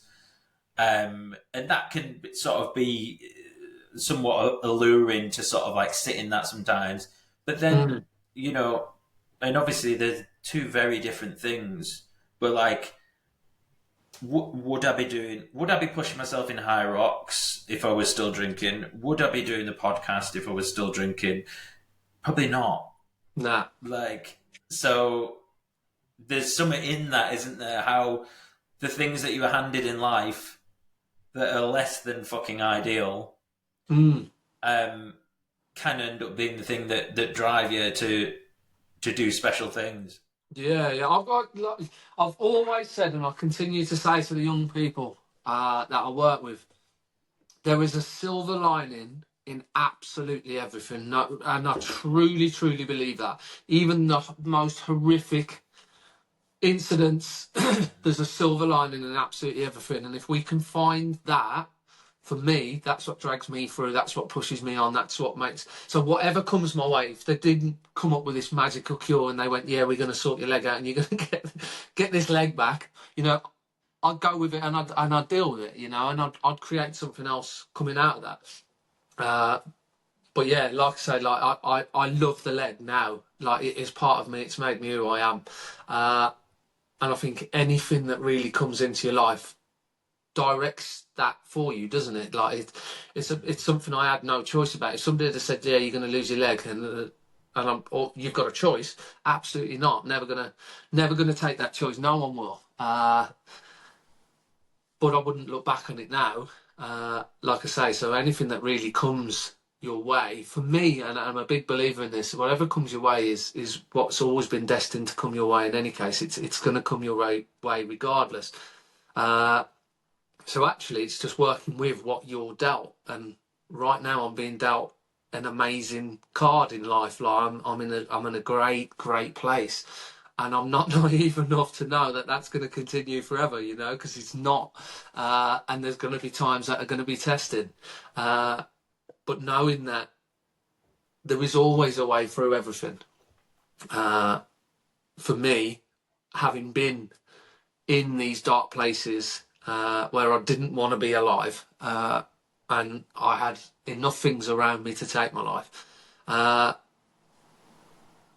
to now experiencing the highs as little as 18 months to 2 years after, you know, that's that you will always come through whatever it is. So that's my biggest thing, and why I do what I do now with the retreats I run for other men with mental health and so on. So, but that keeps me sane at the same time. And this Hyrox program, a lot of it is to keep this in check rather than, you know, me going out. And don't get me wrong, every now and again I wake up, I look at myself in the mirror, and I like what I see now, you know. But that, for me, it's more about what it's doing upstairs than it is for obviously the outlook of the body and so on. But we all do it for different reasons. There's probably three things: technique, avoidance, and then maybe not training them in the right way, which causes the burpee station to be more difficult than it should be. Outside of injury, of course. Like, for example, your friend in the gym, there's nothing you can do about that, and that's really unfortunate. But imagining that you don't have an injury and you just want to get better at them, there's a really good session that I put together on my program for clients. And basically, it's interval training, but the point being that you try and do, say, 50 meters of burpee broad jumps absolutely as fast as you can straight from the off. During and training. Then you get a rest. Yeah, well, this is the session. Yeah. So after you warm up, you would do 50 meters of burpee broad jumps, take a minute, and then do, for example, lunges. Just do something completely different. So do a lunge station, take a minute, maybe do a sled push, take 2 minutes, and then repeat that 3 times. But the whole point is that you're trying to go as fast as you possibly can. So for anyone listening to that, going, oh, you know, where do I even begin with that kind of session? Just pick 3 things that you're not good at. So if it's wall balls, burpees, and sleds, just go 50 wall balls, 50 meters of burpee broad jumps, and 50 meter sled push. And what was that? 1 minute in between, and then a 2-minute break before the next round? Did you say? Yeah. And repeat absolutely. That how many times? So the reason why this is 3. 3. Do you know that is so simple? The reason why it's so effective is pick your 3 workstations and do that. Yeah. So simple. Yeah, but crucially, and not to be like super scientific about it, do them as fast as you can. And here's the deal, because we all know that we get to the burpee station and mentally it starts to fuck with us a little bit. And you go, oh my God, this is the hardest bit. My heart rate's going to get jacked up. Maybe having a jacked up heart rate doesn't make you feel that good, or it unduly kind of gets to you. You go, shit, my heart rate's really high. This doesn't feel comfortable. I need to slow down. None of that is true. None of that is true. Keep going. And the reason why this session is so good is it trains you to be in an uncomfortable position. So come race day, you don't hate being in that position because you've had months and months and months of training like this. Yeah. Yeah, conditioning for that, that intensity. Does that make sense? Yeah, 100%. Yeah, no, that's... yeah, it's a good one. Great. Yeah, it totally makes sense. Cool. And then which with the technique element, so I'd absolutely do what you've done, and your gym have absolutely recommended the right method. Like the step-in method, hands down, saves you heart rate, energy, and all that kind of stuff. And actually, you could argue that if you've got enough energy to do your next run after the burpees at a really good rate, whatever that rate is for you, that's more important than trying to shave off 30 seconds in your burpee station. You don't want to do a really fast burpee station and then your next run pay for it. Like that's not a good race strategy for anyone. That being said, what might be a good way to get good at them is to do the slightly more challenging version, which is the 2-footed jump, where you kind of bring both feet in together and then jump. Do that in training and then maybe dial back in a competition, because then it'll feel really easy. Yeah, do you know, like I've had a few tough weeks of training, to be honest. And as you're talking, I'm going, hold on a minute. Every time I've struggled in training, I'm pretty sure I've been trying these new burpees out. Apart from the first time I did them, but I did them as a finisher. And I think I was buzzing because I quite like the new technique. And then I was like, oh, that's easy. Like, oh yeah, I can fly through them. And then I've gone to put them in with other training things, and then I've just been gassed. So yeah, interesting. I wonder if that's what's taking it out of me. You know, maybe it's a bit too much. It's not too much. It's just a different stimulus. Yeah, I suppose it's almost a completely different movement to like the step up, because So we all work hard in the gym, right? And if you sign up for a Hyrox, chances are you're already in the top 5% of motivated people in the world. Seriously, like it's that hard. And I put anything, like if you do a marathon, you're in that percentage. If you do a tough mudder, that's the long one, you're in that percentage. I don't mean to like knock any other sport, you know. Sure, yeah. But like if you sign up for a Hyrox, chances are you're a motivated person. All of that being said, a lot of my coaching and what I'd kind of stress to people right now is, notwithstanding your current hard work, it might be really useful just to check every now and again, like, am I really pushing this? And what a lot of people do is they kind of go like hard all the time, when actually that just leads to kind of going 75% all the time. For a long time when I was training Hyrox, do you do 16/8 while you're in season, or are you more conscious on getting the calories in? I think I would. So I've done it in like the lead up. I'll do that because I just feel like, like body composition wise, it just helps me monitor my weight a little bit easier before a competition. Yeah. So like maybe in like the 4 weeks leading up to it, and then there'll be certain sessions that I might do fasted, but like the ones where I really need to go and like put an effort in, if it's like a 60 to 70 minute like Hyrox thing, then I would wait until I've had at least like my first meal of the day before I'd go and do that. Yeah, I think just allowing your body to like just mix it up a little bit, because for a long time, you know, where I would say like probably within our gym, you know, you pick up on the habits of everyone around you, don't you? And so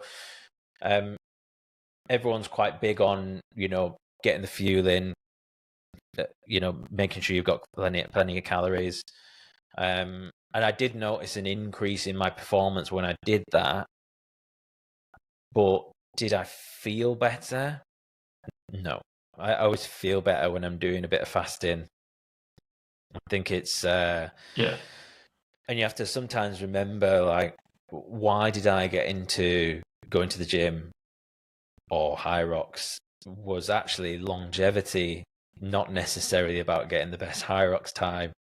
So sometimes you sort of like take a step back. You know, if we're doing this for being healthy, then I think it's definitely useful to throw in a little bit of fasting to keep your body guessing and, you know, keep yourself insulin sensitive as well. Yeah, I think it's, you're right. Like, if you zoom out far enough, then whilst it's important, like Hyrox is a 70, 80 minute workout, isn't it? And whilst it's important, the result, I think, getting that structure around it and having the good habits that you've sort of formed for like 3 months or whatever you do in leading up to it, probably they definitely have a bigger effect on you and your sort of your life and everything else, don't they? So yeah, I think that focusing too much on the day or the hour can be a bit of a mistake unless you're someone who's making a career out of it. I think a bit more of a holistic view would probably benefit a lot of people. Yeah, 100%. And, I found that sometimes I feel like I preferred the training for a Hyrox rather than the actual Hyrox event. Because it's such a huge stimuli, and it's enjoyable because it's like highly dopaminergic and kind of such an attack on the senses. But do you get like the post Hyrox come down thing? I've definitely had it before. I think it's probably dulled a little bit because I've done 10 or 11 now, so it's like anything, isn't it? You get used to it. But I have definitely in the past, that week afterwards, just felt lost and like, what am I going to do now, sort of thing. But yeah, just taking a bit. I think what I always do now after I've done one is to just like write down some notes. As soon as I can get to like a notepad or whatever afterwards, I'll sit down and just write a couple of pages out of like what went well, what felt right, what felt wrong, what did I do good in the build up, what didn't go to plan, and then how am I going to sort of change this for the next one that I do.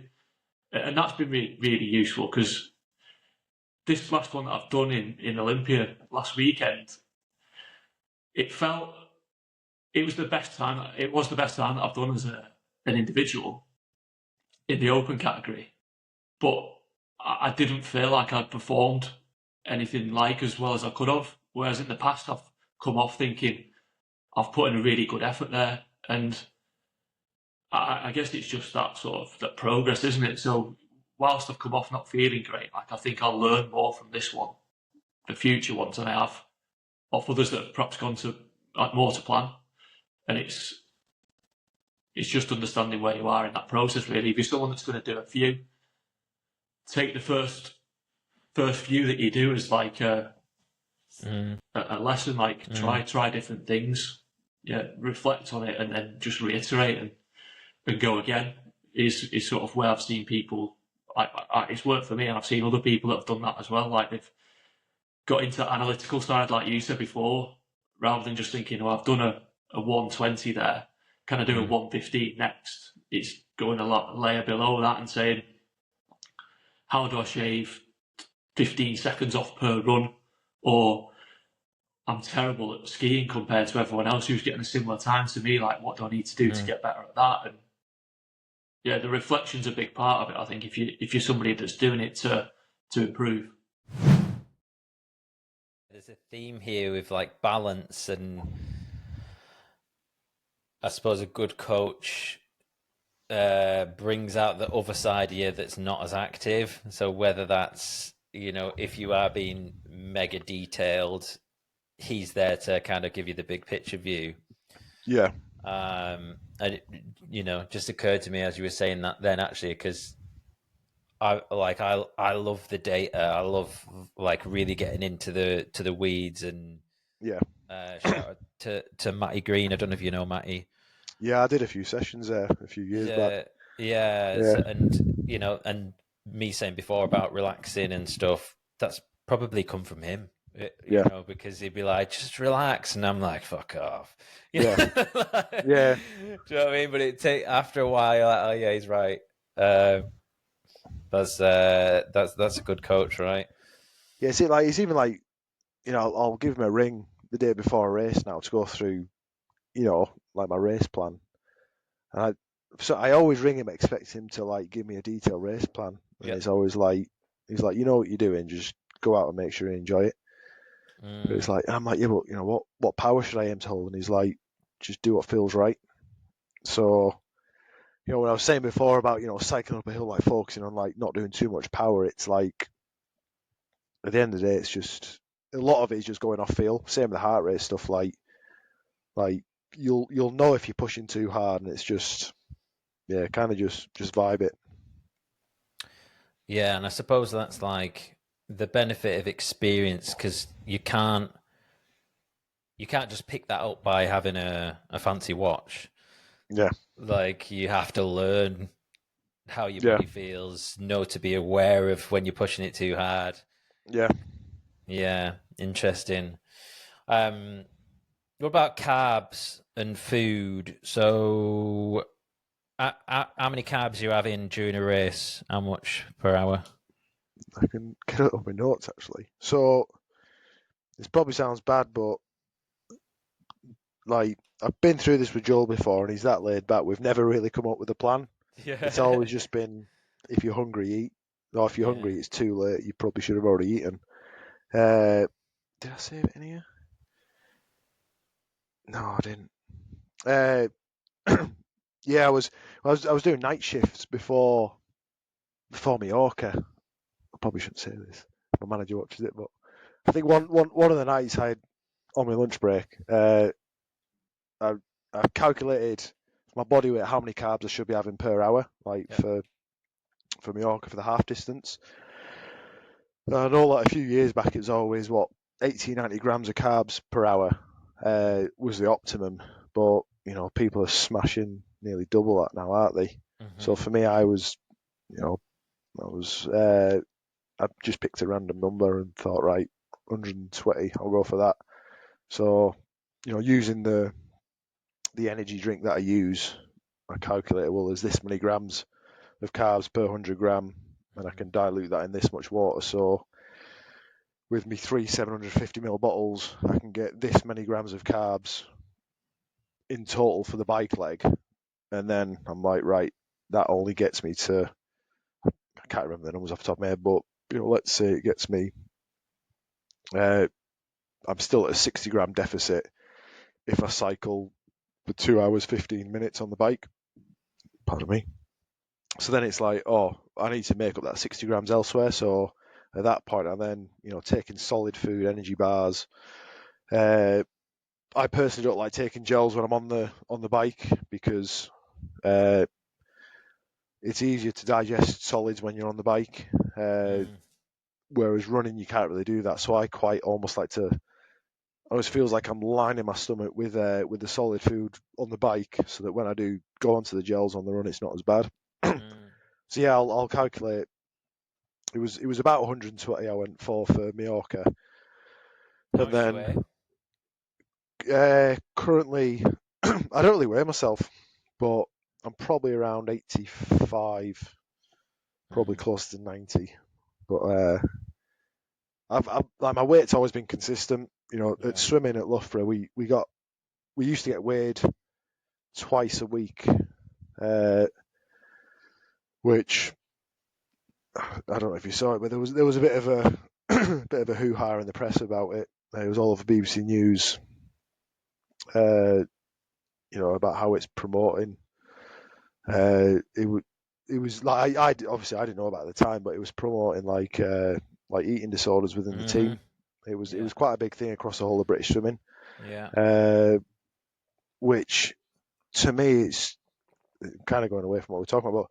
It's absolutely baffling to me, because in the water, like, weight doesn't really have much of an effect.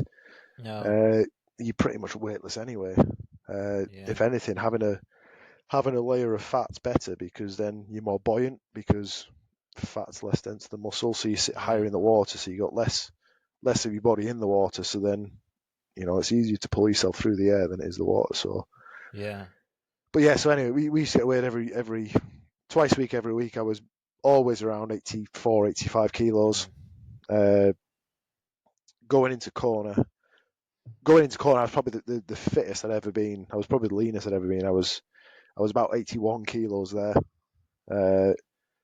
But this last year I've been sat at like 88, probably 89.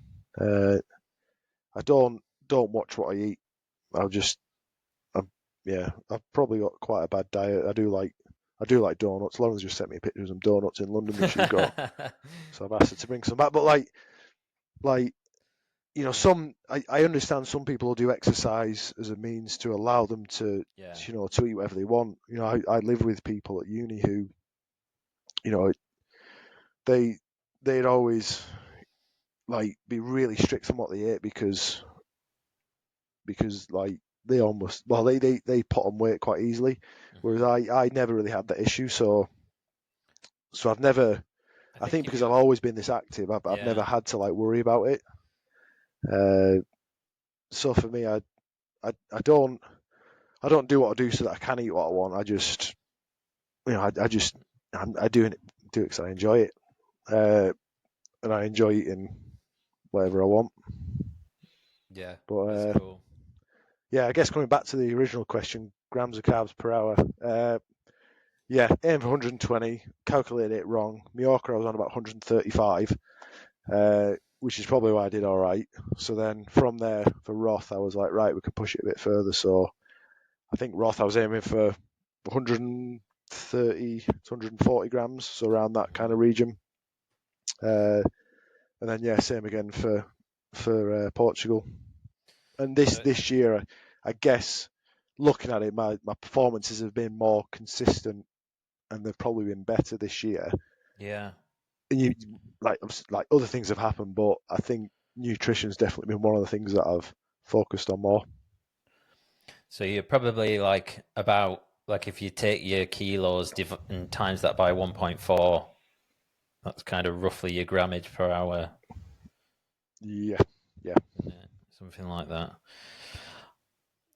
Are you? I seen you've got Kendall mint cake mentioned in your Instagram. Are they like sponsor you or anything? Shameless plug. Yes. Well, yes and no. So Jack, the lad who owns it, he's from Carlisle. He was right.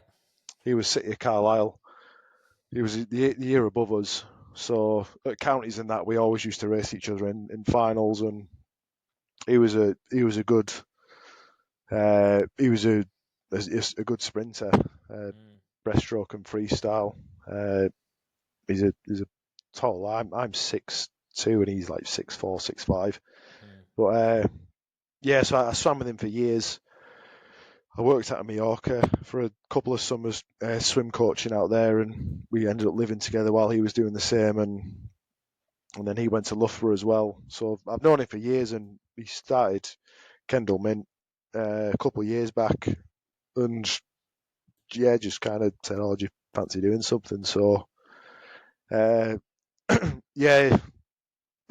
helps us out each month, just not financially or anything, just gives us enough product to get me through like my training and that, and then just so that I can race. But I think it's it is quite a personal thing, like what nutrition you use. Some people will probably buy the really fancy stuff because the people that they aspire to and look up to probably use it, which is fine. Whereas for me, I quite like the fact that I'm able to help out a relatively small business, someone that I like grew up with. I'm able to give him a bit of publicity and help him out. I might be able to approach some of the other companies, and I might be able to get a free thing here and there, but at the end of the day, like they don't care. They don't care about me. Like they've got whoever else they've got, but for me, I like to be able to help out Jack and Jack and the Kendall Mint guys, and cool. I really appreciate obviously them helping me out as well. Hey guys, it's me. Thank you so much for watching that episode, and congratulations for making it all the way to the end. I really appreciate it. few things before you get going. If you haven't already, please do subscribe. And if you enjoyed this episode, the kindest thing you can do for me is to share it with a friend or family member. Don't forget to check out the show notes for links to both my guests and myself. And if you made it this far, why don't you drop me a DM?